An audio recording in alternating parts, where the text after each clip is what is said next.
So hi மக்களே, வணக்கம், வந்தனம், நமஸ்காரா. எல்லாம் நல்லா இருக்கீங்கன்னு நம்புகிறேன்.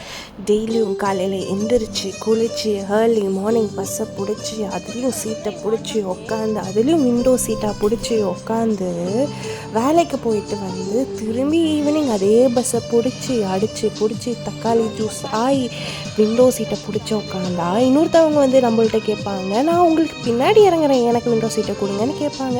நம்ம எப்படி நம்ம விண்டோ சீட்டை விட்டு கொடுப்போம்? ஏன்னா விண்டோ சீட்னால் நம்மளுக்கு பிடிக்குமே. ஸோ நான் ரீசெண்டாக ஒரு கோட்டு படித்தேங்க. Nothing is beautiful then sitting in a window seat and enjoying the nature's beauty அப்படின்னு சொல்லிட்டு, அது என்னமோ உண்மைதாங்க. விண்டோ சீட்டில் உட்காந்துட்டு அப்படியே நம்ம பின்னாடி இருக்க நேச்சர்ஸையும் முன்னாடி இருக்க அப்படியே பார்த்துட்டு, அந்த பஸ்ஸு ஸ்பீடாக போகும் பாருங்கள், அந்த காற்று நம்மளை அடிச்சுட்டு ஒரு பக்கம் வேர்த்து ஒழுக, ஒரு பக்கம் அந்த காற்று நம்மளை சில்லுனாக்க, ஐயோ அந்த ஃபீலெல்லாம் சொன்னால் உங்களுக்கு புரியாது. இது பஸ்ஸில் போகிறவங்களுக்கு மட்டும்தாங்க புரியும்.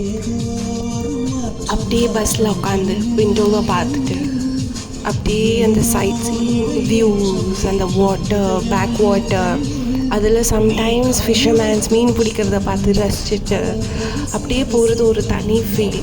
மீன்வாயில் பஸ்ஸில் நம்மளுக்கு பிடிச்ச பாட்டு போடணும் பாருங்கள். நம்மளுக்கு லிரிக்ஸ் தெரியலனாலும் அதை பார்த்து நம்ம வாய் உளறிட்டே வரும். அதை பார்த்து பக்கத்தில் இருக்கவன் சிரிக்க, அதை கூட கண்டுக்காமல் நம்மளுக்கு பாட்டு தானா முக்கியம்னு பாடிட்டு போகல. அதெல்லாம் ஒரு தனி ஃபீல் தாங்க. யாருக்கெல்லாம் இந்த மாதிரி ஃபீல் ரொம்ப பிடிக்குமோ நீங்கள்லாம் கமெண்ட் செக்ஷனில் கமெண்ட் பண்ணுங்கள், பார்ப்போம். And stay tuned for my next video. So do like, subscribe my channel and unga support enakku romba theva. Love you guys. Take care. Bye bye. Tata.